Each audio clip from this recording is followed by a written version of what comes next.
다음에 모실 분은 법무법인 율촌의 ESG 연구소 소속 변호사이신 윤용희 변호사님이세요. 윤용희 변호사님은 율촌의 파트너 변호사이시면서 ESG, 환경, 에너지, 공정 거래를 비롯한 규제 분야의 전문가이시기도 합니다. 로스쿨 겸임 교수이시기도 하시고 법조인 양서영에도 기여하고 계신 윤용희 변호사님의 발표를 들어보겠습니다. 자리 모시겠습니다. 네, 안녕하십니까. 율촌의 윤용희 변호사입니다. 오늘 이렇게 귀한 자리에 초대해 주셔서 감사드리고요.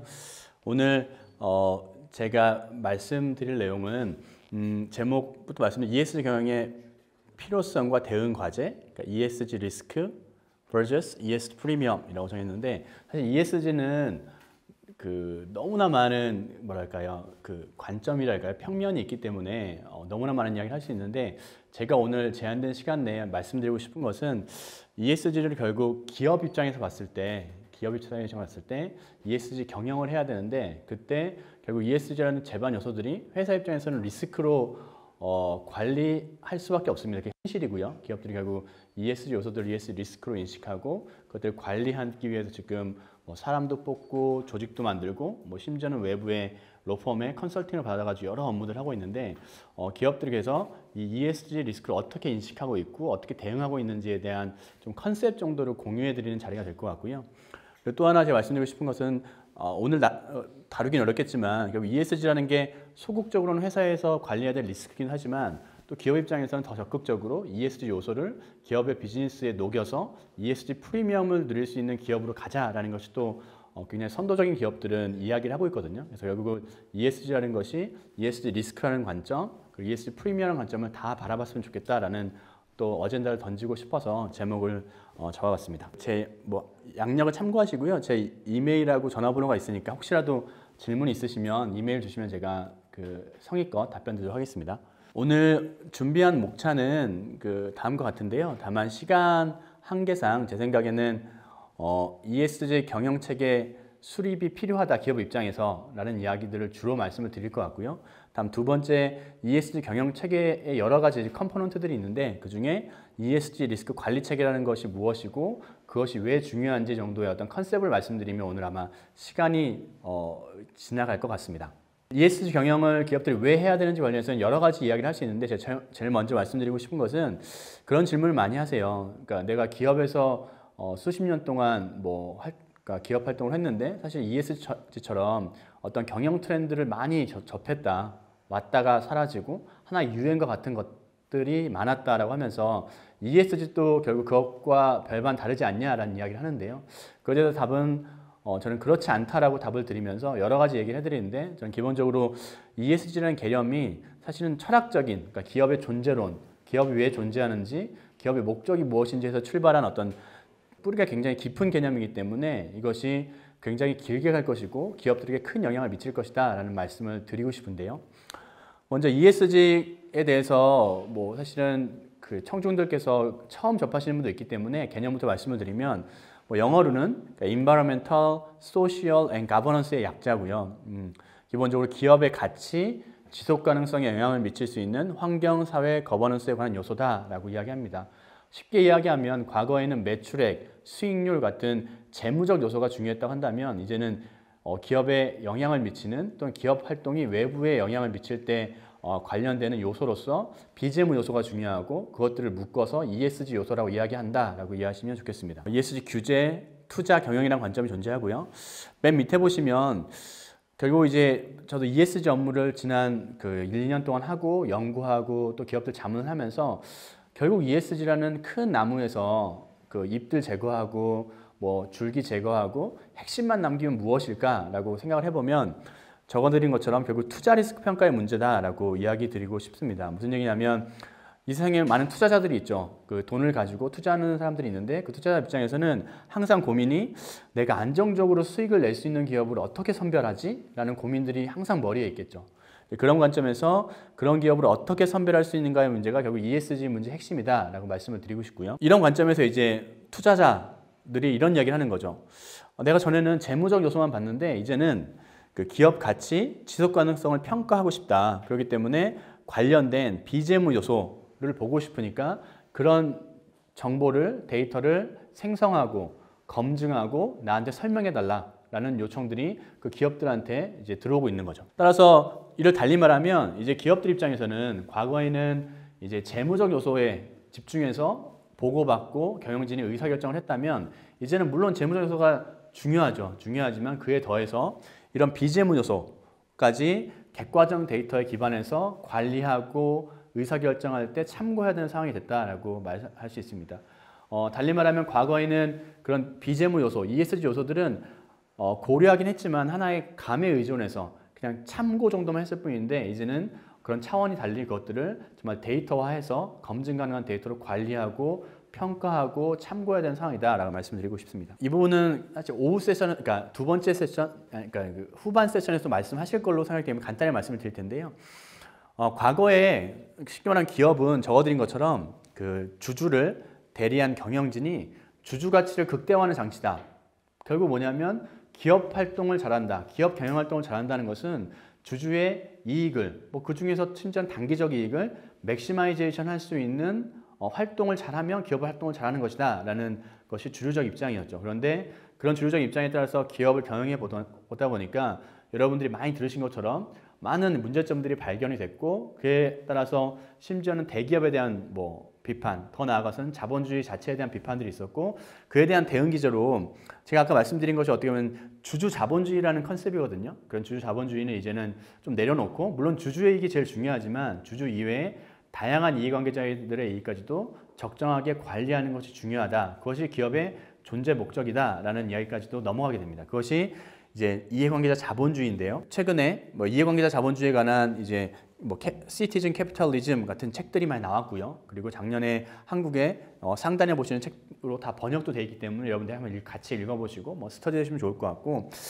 그리고 또 이제 여러분들이 오해하실 수 있는 것이 이런 ESG 이슈가 굉장히 철학적이고 우리 삶의 현실과 크게 관련 없는 이슈다라고 오해하실 수 있는데 그렇진 않습니다. 제가 케이스 하나를 가져왔는데요. 이거 대법원 케이스인데 이 케이스 핵심은 뭐냐면 아주 이제 그 간소해서 말씀을 드리면 그 지방에 있는 어떤 큰 기업이 기업 활동을 잘해서 경영 활동을 잘해서 어느 해 돈이 남았어요. 그래서 이 돈을 어떻게 활용할까 고민하다가 경영진들이 숙고 끝에 우리 기업은 이 지역 사회에서 굉장히 좋은 역할들을 하고 또 우리 기업 활동에 있어서 인근 주민들의 또 많은 도움도 받기 때문에 이 올해 수익이 난 것 중에 예를 들면 10억을 이 지역의 불우한 친구들의 교육 사업에 쓰일 수 있도록 도네이션 하자라고 의사결정을 해서 집행을 했습니다.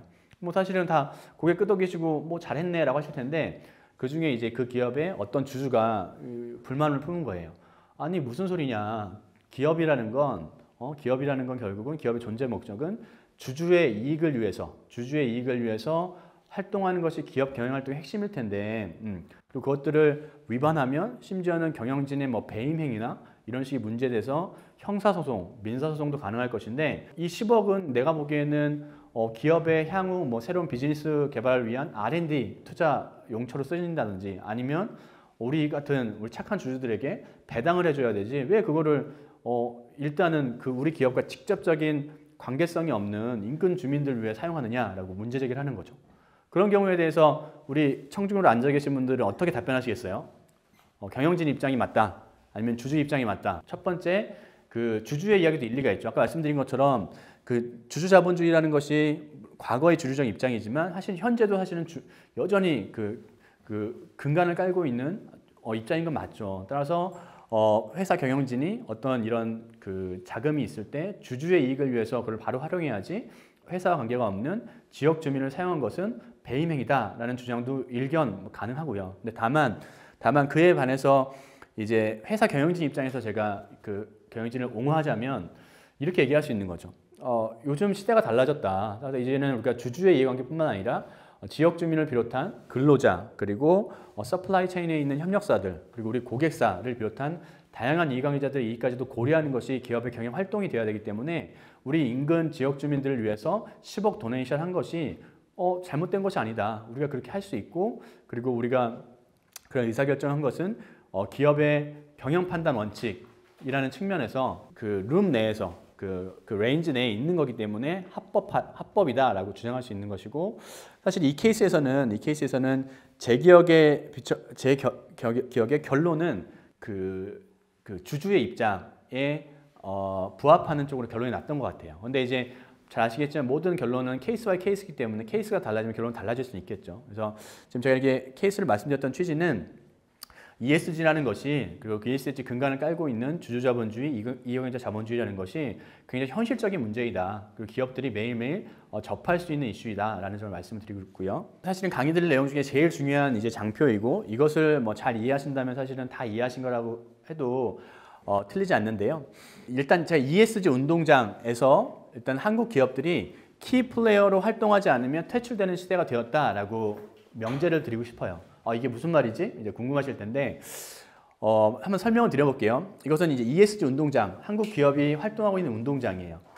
좌측 하단을 보시면 이제 ESG 경영을 하고자 하는 기업이 있죠. 그 기업 내에 ESG 위원회, C레벨의 ESG 위원회가 있고요. 뭐 성관주의 의무에 기초한 이사진들의 경영 활동을 할 거고요.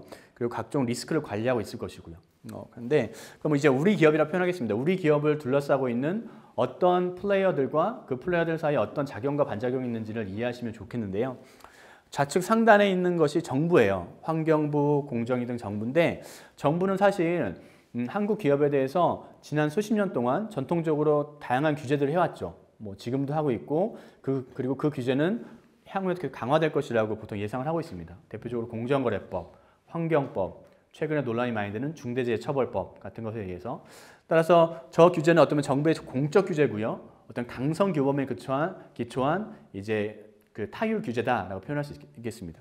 이것이 어떻게 보면 전통적인 우리 그 기업에 대한 이제 압박이 이루어지는 이제 규제 메커니즘을 할 수 있는데요. ESG는 이제 축을 달리합니다. 지금 말씀드린 정부와 이제 기업 간의 상하 축에 더해서, 그건 여전히 중요하지만, 이제 우측을 보시면 그 투자자가 나오죠. ESG 책임 투자를 실현하는 투자자인데요. 뭐 대표적으로 블랙락 같은 그 회사를 생각해 보시면 좋을 것 같아요. 중요한 건 이 회사는 그 자금을 이제 가지고 운용을 하는데, 그 돈이 자기 돈이 아닙니다. 외부에 개인들이 맡기기도 하고요. 심지어는 연기금이 맡기기도 하고요. 어쨌든 돈을 맡긴 사람이 따로 있다는 거죠. 그래서 이 사람들은 돈을 자기 마음대로 쓰면 안 돼요. 돈을 맡긴 사람들, 그 주인들의 이익에 부합할 수 있도록 자금을 써야 되는 수탁자로서 의무가 있고, 그것들을 불이행하면 책임도 져야 되는 거죠. 그럼 이제 이 회사들 입장에서는 아까 제가 말씀드린 것처럼 이제 고민을 하는 거죠. 안정적으로 건강하게 오랫동안 잘 수익을 낼 수 있는 기업이 누구일까라는 걸 이제 선택을 해야 되는데, 그 맥락에서 ESG가 이제 힘을 발휘합니다. 무슨 얘기냐면, 과거에는 이런 투자자들이 그 기업의 매출액, 뭐 수익률 같은 재무적 수치만 봤다면, 이제는 그것도 보지만 여전히 중요하지만 그거에 더해서 투자 대상 기업의 ESG적인 측면에서 어느 정도의 위치를 점하고 있는지, ESG 리스크는 없는지, 또는 ESG 프리미엄을 누릴 수 있는 기업인지를 평가한다는 거죠. 예를 들면 이런 겁니다. 이제 뭐 기업들한테 요구하는 거죠. 우리가 한 5% 정도 주식을 갖고 있는데, 과거에는 우리가 요구하지 않았는데, 이제는 ESG 시대에서는 당신 기업이 당신 기업과 관련된 ESG 정보를 얼만큼 공개하고 있는지 우리 관심 많다. 그 정보를 보고 싶다. 그러니까 TCFD 같은 글로벌 공시 기준에 따라서 공시를 해달라라는 요구가 이루어지고요. 또는 당신네 기업은 잘하고 있는 것 같은데, 당신네 기업한테 부품을 납품하는 동남아에 있는 어떤 그 사업장을 보니까 거기에 아동노동, 강제노동 이슈가 있더라. 그거 왜 해결하지 않지? 그거 해결하지 않으면 우리 투자 여부를 달리 생각해야 될 것 같은데, 같은 목소리. 또는 우리는 뭐 탄소 중립, 기후변화를 막는 것이 정말 중요하다고 생각하기 때문에 우리가 투자 대상 기업에 있어서는 적어도 그 기업의 탄소 중립 목표를 갖춘 기업에 대해서 기본적으로 투자를 한다. 적어도 프리미엄을 준다. 이런 측면에서 당신네 기업이 어떤 상황인지를 알려달라라는 이야기를 하는 거죠. 그런데 이런 이제 목소리에 대해서 우리 한국에 있는 기업은 무시할 수 있을까요? 그러니까 무슨 얘기냐면, 정부에 대한 그런 규제들은 그 공정거래법에 의한 법령에 근거한 규제이기 때문에 거부하지 못해요. 거부하면 형사처벌, 행정책임, 심지어는 뭐 민사소송도 당할 수 있죠. 그런데 이런 투자자들의 요구는 사실은 법적인 근거가 애매해요. 그리고 사실은 또 또 이제 계약적인 근거도 애매해요. 나한테 단순히 투자했다라는 이유만으로 왜 이렇게 심한 요구를 하지? 라고 사실은 이론적으로 얘기할 수 있어요. 그런데 실제로 한국 기업들이 그렇게 할 수 있을까요? 그렇게 하지 못하겠죠. 왜냐하면 이런 투자자의 요구를 만약에 내가 응하지 않으면 그 에코를 내보내지 않으면 그 투자자가 올해 연말에 주식을 팔고 떠나요. 그런 상황이 되면 어떻게 될까요? 우리 회사의 주가가 출렁이겠죠. 그러면 그 해당 경영진의 연임도 어려울 수 있고요. 이런 다양한 사이드 이펙트들이 생기는 거죠. 따라서 제가 적어놓은 것처럼 이런 규제들은 어떻게 보면 규율들은 사적인 거예요. 공적인 게 아니에요. 정부가 아니잖아요. 그리고 자율적인 거예요. 하지만 그 규율을 받는 기업들 입장에서는 아까 말씀드린 정부의 공적 규제보다 오히려 더 강하고 더 직접적으로 더 아프게 느껴진다는 거죠. 그래서 정리하면 ESG 운동장에서는 아까 말씀드린 정부에서 내려오는 상하의 규제축이라는 것들은 여전히 중요하지만 이제는 시대가 바뀌어서 이런 투자자 같은 외부 이해관계자들의 어떤 사적 규제가 굉장히 강해지고 이것에 대해 응하지 않을 수 없는 상황이 됐다라는 점들을 말씀을 드리고요. 또 다른 이해관계자들을 볼까요? 보면 임직원, 소수주주, 국내외 협력사, 1차, 2차, 3차 벤더들, 그 다음 해외 고객사, 소비자 단체들이 사실 기업을 둘러싸고 있는 여러 이해관계자들인 겁니다. 이 맥락에서 제가 해외 고객사 얘기만 더 말씀드리고 싶은데요. 아까 이제 투자자에서 어떤 요구들이 있는지는 이해하셨죠? 이제 해외 고객사에서 이런 얘기를 하는 거죠. 유럽에 있는 고객사입니다. 과거에는 내가 그 프라이스하고 퀄리티 중심으로 평가하고 좋은 물건을 적정한 가격으로 살 수 있다면 거래를 개시했는데 이제는 우리는 그것도 보지만 중요한 것이 한국 기업, 당신네 기업의 ESG 리스크가 어떠한지를 우리가 평가하고 실사해서 그 결과를 가지고 우리가 거래 여부를 결정하겠다. 더 나아가서는 관련된 ESG 정보를 이야기할 때 한국에 있는 당신네 기업뿐만 아니라 당신네 기업의 그 부품을 납품하는 1차, 2차, 3차 벤더들의 관련된 ESG 정보까지도 같이 모아서 우리한테 리포트 해달라는 상황들이 벌어지고 있습니다. 그럼 해외 고객사들이 왜 그런 행동을 할까라고 의문이 생길 수 있을 텐데요.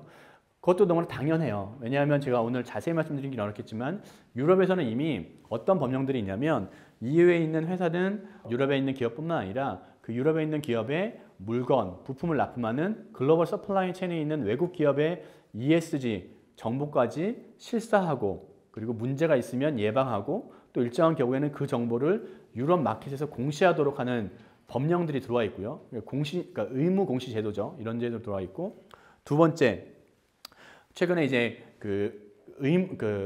공급망 실사법이라고 나오는데요. 독일에서는 이미 통과가 돼서 2013년도에 그 발효를 앞두고 있는데 이런 대기업들에 있어서 아까 말씀드린 공급망에서 이루어지는 ESG 리스크에 대해서 의무적으로 실사하고 관리하도록 하는 의무들 그리고 그것들이 일정한 그런 활동에 의해서 손해가 이루어졌다면 그 기업에서 어떻게 그거를 이제 구제해 줄지에 대한 그런 대책까지도 기업 내에 포함하도록 하는 강력한 법령들이 유럽에서 속속 들어오고 있고 또 올해 2월에는 EU 차원에서도 관련된 디렉티브를 만들겠다라고 지금 초안이 나온 상태이기 때문에 굉장히 규제가 이제 앞서가고 있는 거죠. 그런 상황에서 EU에 있는 기업들은 이미 이루어진 그 도입된 법령뿐만 아니라 향후 도입될 것으로 예상되는 그 법령에 대비해서 미리 준비를 하고 있는 거죠.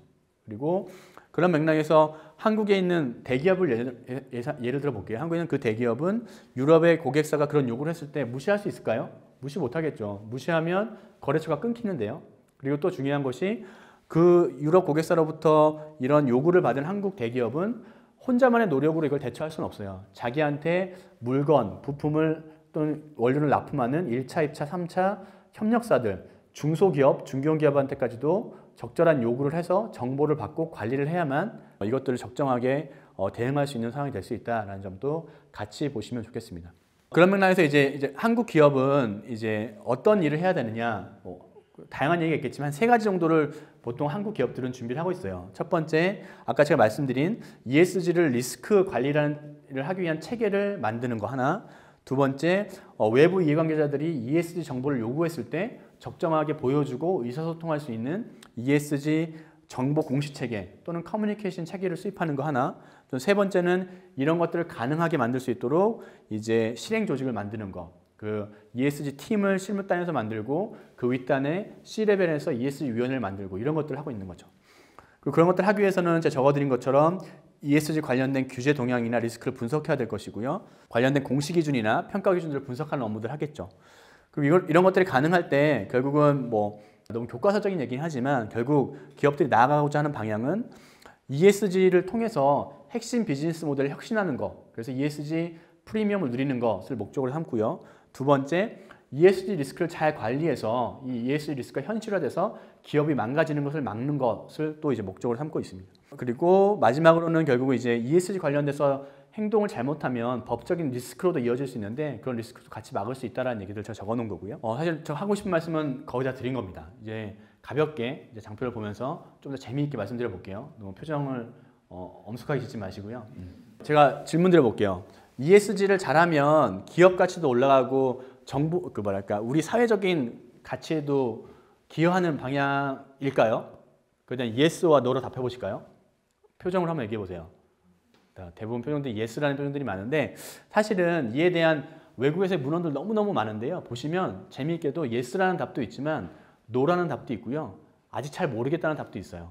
그래서 이게 사실은 이게 굉장히 명확하게 답변할 수 있는 문제는 아닙니다. 근데 이제 어쨌든 여러분들이 언론에서는 많이 yes라는 답들이 많이 나오기 때문에 그렇게 어떻게 보면 교육이 된 측면도 있을 텐데요. 그런데 그런 측면에서 그럼 한국에 있는 정부는 기본적으로 어떻게 보는지라고 궁금하실 텐데 제가 보기에 한국 정부는 뭐 금융위를 포함한 여러 부처에서 자료를 보면 기본적으로 yes라는 입장에서 관련된 규율이나 제도들을 만들고 있습니다. 그래서 그런 관점을 한번 말씀드리고 싶어서 슬라이드를 가져와 봤고요. 그리고 또한 뭐 ESG 평가 점수나 거버넌스 점수가 높은 기업이 수익률이 높아지나요? 또 사실은 큰 이제 쟁점거리인데 뭐 적어도 이제 KBC SD라는 이제 그 ESG 평가사에서 나온 이 자료에 비춰보면은 최근 몇 년 동안 추적해 봤더니 그 ESG 평가가 좋은 기업들이 수익도 좋더라라는 일행의 결과물이어서 한번 가져와 봤습니다. 세 번째 이제 메시지는 뭐냐면 한국 정부가 강력한 ESG 제도를 도입하고 강화하고 있어요.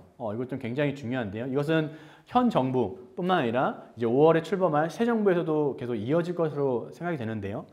현 정부에서 작년 8월에 발표했던 이제 보도자료 내용인데 굉장히 중요한 내용들이 많이 담고 있어요. 그래서 여러분들이 한번 꼭 읽어보시면 좋을 것 같은데 대표적으로 정부에서 계획하고 있는 것은 기업 입장에서는 ESG 경영을 확산하는 것이 중요하다라고 해서 이 부분을 굉장히 인커리지 하겠다라고 얘기하고 있고 두 번째 투자 사이드에서도 ESG 투자를 확산하겠다라는 이 두 가지 필러를 가지고 여러 가지 세부적인 정책을 발표했고 이 정책들을 각 타임라인에 맞춰서 진행하겠다라는 그 계획들을 가지고 있습니다. 또 재미있는 것이 KESG 플랫폼이라는 것까지 만들어서 ESG 관련된 통계나 관련된 것까지 다 한 곳에 넣어서 기업들도 액세스가 쉽게 하고 정부에서도 더 어떻게 보면 관리를 쉽게 하겠다는 컨셉을 가지고 진행을 하고 있고요.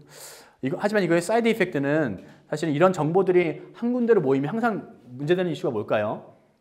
정보들이 모이면 그 정보들이 모니터링이 쉽고 따라서 그 정보로 인해서 어떤 회사의 문제점이나 이런 것들에 대해서 어떤 발견도 쉬워질 거고요. 그렇게 되면 제가 강조드리지 않았지만 외부에서 이런 것들을 모니터링하고 있는 여러 이해관계자들, 소비자들 같은 경우는 회사 입장에서 ESG 관련된 리스크들을 쉽게 트래킹할 수 있을 것이고 그에 따라서 관련된 소송이나 법적인 리스크를 더 쉽게 현실화될 수 있을 것이다 라는 그 예견도 가능하다라는 말씀을 드립니다.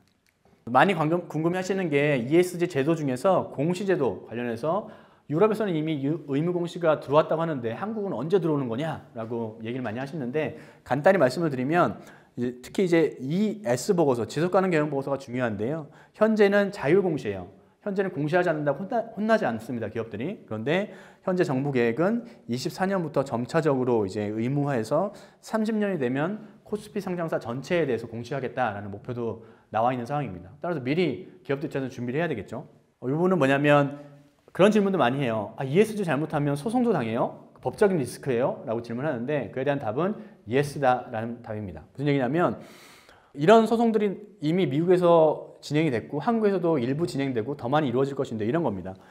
제품의 표시라든지 공시자료에다가 ESG 정보를 이제 요소를 기업들이 표시하겠죠. 그런데 인지상정인 것이 잘하고 있는 것은 강조하고 싶고 못하고 있는 것은 숨기고 싶을 텐데 그런 행동들로 인해서 내가 피해를 봤다라고 해가지고 한국으로 치면은 표시광고법 위반이다라고 해서 공정거래위원회가 처분한다든지 그리고 소비자단체가 민사소송을 한다든지 이런 것들이 벌어지고 있고요.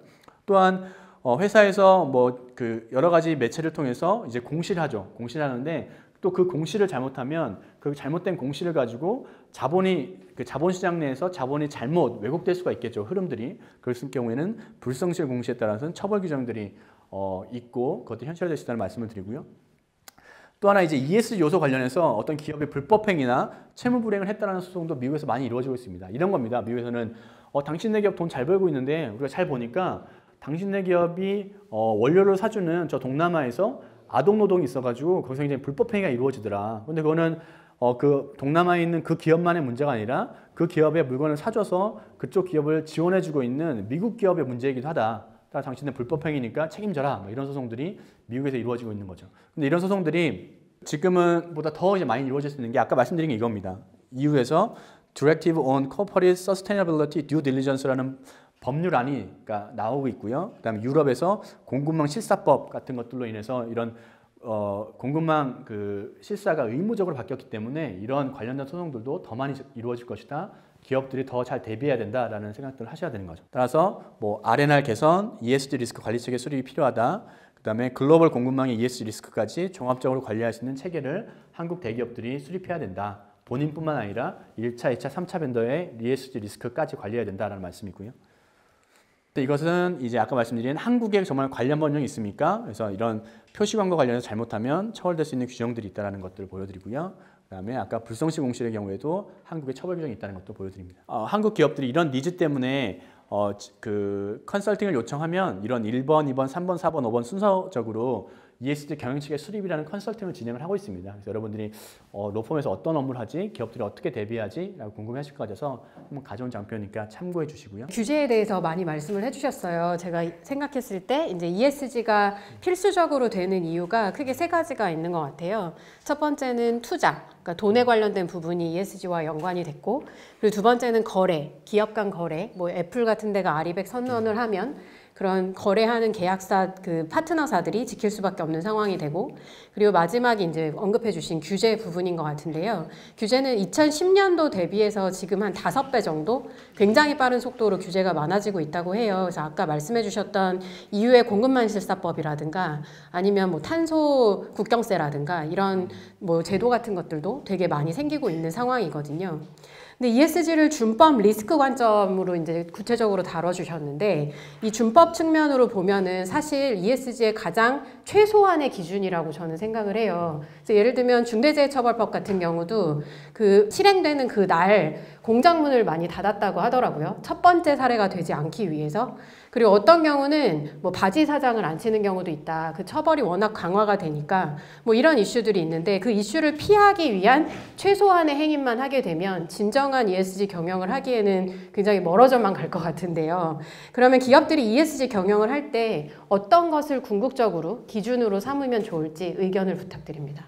ESG 리스크 주택 론이라고 제가 사실 만든 건데요. 주택 띠오리 론입니다. 돈 빌려주는 게 아니고요. ESG 리스크라는 것을 어떻게 이제 디파인 해야 되는지도 논쟁이 될 텐데 이건 사실은 제 생각에는 우리 대표님께서 말씀하신 것이 제가 ESG 리스크라는 걸 저는 3층 주택이라고 봅니다. 무슨 얘기냐면 1층, 2층, 3층이라는 전체 리스크 주택을 합쳐야 ESG 리스크가 되는 거죠. 그래서 과거에는 전통적으로는 지금 말씀하신 것처럼 준법이란 건 뭘까요? comply law, 그러니까 법을 comply 한다는 게 준법이잖아요. 그러니까 1층에는 법이라는 것이 자리하고 있습니다. 국내 법령, 그 대한민국 법령이죠. 중대재해처벌법 같은 1층에 있는 이 법령에서에 근거한 리스크는 너무나 중요해요. 왜냐하면 이 주택에서 1층이 무너지면 3층 주택 전체가 무너지겠죠. 너무나 중요하고 이것이 사실은 흔들리는 기업은 사실은 지속 가능하다는 얘기가 거기까지 갈 필요도 없이 회사가 그냥 무너지는 거죠. 그런데 ESG 논의에서는 1층만 얘기하는 게 아니에요. 제가 거듭 말씀드리지만 1층에 있는 국가가 만들, 그러니까 더 엄밀하게는 국회가 만든 법령에 근거한 리스크가 1층에 있지만 ESG 운동장, ESG 생태계에서는 2층, 3층도 존재하는 겁니다. 기업들이 관리해야 되는 리스크로 2층에는 무엇이 있느냐? 한국에 있는 법이 아니지만 외국에 있는 법령, 그리고 국제규범 이런 것들이 2층에 자리 잡고 있는 거죠. 이거는 예를 들면 아까 말씀드린 독일에 있는 공급망 실사법, 뭐 EU에서 지금 나온 디렉티브 이런 것들이 사실은 한국의 법령은 아니거든요. 그런데 그것들이 만약에 도입이 되면 이 글로벌 이 서플라이 체인 내에서 고객사를 통해서 그 한국에 있는 기업이 요구되어지고 그렇게 되면 결국은 한국 기업 입장에서는 한국의 법령에 근거한 리스크가 아님에도 불구하고 2층에 있는 리스크도 관리해야 되는 상황이 되는 거죠. 근데 거기서 끝나는 것이 아니고 어떤 요소들 같은 경우는 법령도 아닌데 법령에 근거한 것도 아닌데 3층에 리스크로 존재합니다. 그건 뭐냐? 방금 전에 말씀해 주신 것처럼 아리백. 아리백은 뭐냐면 어떤 기업이 생산 활동을 할 때 그 에너지를 재생에너지로 100% 쓴다라는 컨셉인 거죠. 그런데 그것들이 한국에 있는 법령에 의해서 강요될까요? 아니에요. 외국 법에서 그걸 강요할까요? 그렇지 않아요. 그럼에도 불구하고 한국에 있는 SK를 비롯한 많은 기업들이 아리백 2030년까지 하겠습니다. 50년까지 하겠습니다. 라고 이야기하는 이유는 뭘까요? 우리의 고객사, 유럽에 있는 고객사가 아리백 하지 않으면 당신 물건 사주지 않을 거야 라는 사적 규율을 하기 때문에 그런 그 방향으로 나아가는 거거든요. 그건 어떻게 보면 코드 오브 컨덕, 행동 강령이라고 표현되는데 법적인 근거가 없음에도 불구하고 법령상 근거가 없음에도 불구하고 3층에 리스크로서 존재하고 한국 기업 입장에서는 관리해야 되는 리스크가 되는 거죠. 그러니까 정리하면 어떻게 보면 과거에는 준법이라는 1층 리스크만 봤다면 ESG 경영 체계 내에서는 1층, 2층, 3층이라는 리스크를 경영진이 정확히 인식하고 그 리스크 중에 특히 우리 회사한테 중요한 우리 회사의 키 스테이크홀더들이 관심을 갖고 있는 요소들을 선택해서 관련 데이터를 생성하고 검증 가능하도록 관리하고 외부에서 요구하면 보여줄 수 있는 이런 체계를 갖추는 것이 결국은 ESG 경영이다라는 말씀을 드리면 답이 조금 될 것 같고요. 이 장편은 컨셉만 말씀드리면 제가 곧 이제 퍼블리시할 논문에 이제 인용될 텐데요. 제가 나름 이제 새벽에 밤새워가면서 만든 거예요. 뭐냐면 일반인들 입장에서 준법 리스크라는 것과 윤용희 변호사가 얘기하는 3층 주택이라는 ESG 리스크 사이에 어떻게 다른 겁니까? 라는 질문에 대해서 표를 만들어 본 거죠. 리스크의 범위가 이거예요. 결국 1층, 2층, 3층이라는 표현이거든요. 쉽게 말하면. 그리고 리스크의 성격, 실패했을 경우 불이익, 뭐 관리 체계, 관리 도구가 다르다는 것들이니까 이런 것들 한번 보시고 제가 나중에 논문 퍼블리시 되면 보내드릴 테니까 같이 읽어보시면 좀 이해가 되지 않을까 싶습니다. 네. 3층 주택에 이게 비유를 해서 설명해 주시니까 정말 머리에 쏙쏙 들어오네요. 네, 감사합니다. 과외 선생님으로 만났으면 되게 좋았겠다 싶은 생각이 드는데요. 그러니까 1층은 국내법, 그리고 두 번째는 이제 국제 규범, 그리고 세 번째는 자발적인 이니셔티브 아리백을 예로 들어주셨어요. 그래서 그런 것들을 결국은 지켜야 되는 상황이 오고 있다라고 말씀을 해주셨고요. 두 번째 질문 드리겠습니다. 그러니까 대기업 같은 경우에는 사실 ESG를 지킬 수 있는 자금도 있고 인력도 있어요. 근데 중소기업은 사실 그렇지 않은 경우들이 되게 많은데 중소기업이 ESG를 잘 도입하고 실행할 수 있는 방법은 어떤 것이 있을까요?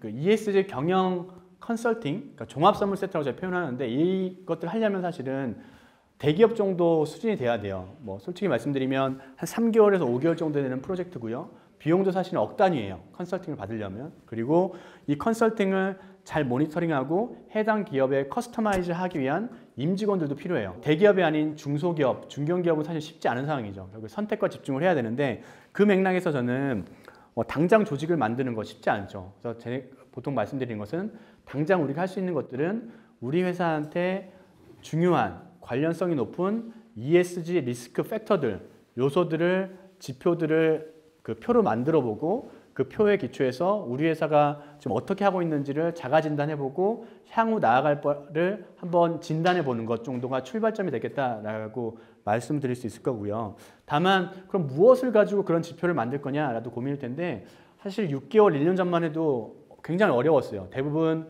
외국에 있는 자료, 예를 들면 국제적인 평가사들이 발표하는 영문으로 되어 있는 굉장히 자세한 평가 지표들 또는 글로벌 공시 기준들, 뭐 SASB라든지 TCFD 같은 것들을 참고해서 할 수밖에 없었는데 사실은 그것은 다 영문으로 돼 있고 접근도 어렵기 때문에 중소기업에서는 쉽지 않았는데 최근에 지난 한 5개월 동안 참고할 수 있는, 물론 완전하진 않지만 국문으로 되어 있는 좋은 자료들이 많이 나왔어요.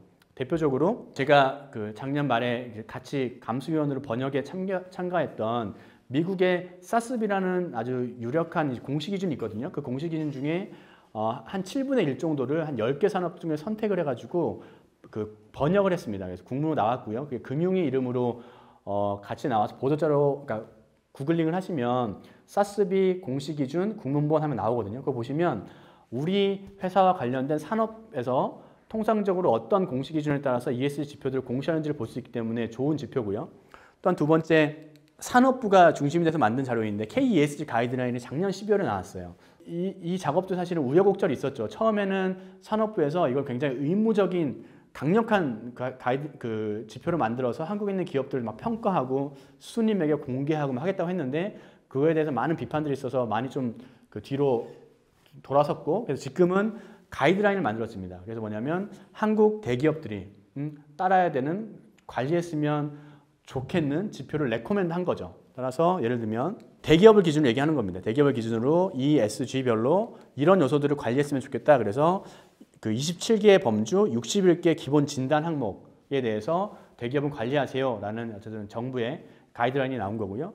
또 궁금하실 게 그러면 중소기업은 어떻게 해요? 라고 질문하실 수 있는데 그 가이드라인을 보면 27개 진단 항목 정도는 중소기업은 관리했으면 좋겠다라는 것들을 산업부 중심으로 한 가이드라인이 나왔습니다. 그래서 이 자료를 좀 참고하시면 우리 중소기업이 일단 이 27개 지표에 대해서는 어떤 이제 데이터를 갖고 있는지, 문제는 없는지, 리스크의 현황은 어떠한지를 한번 파악해 보시고 자가 진단하는 것이 출발점이 되실 수 있겠다라고 말씀드리고 싶습니다.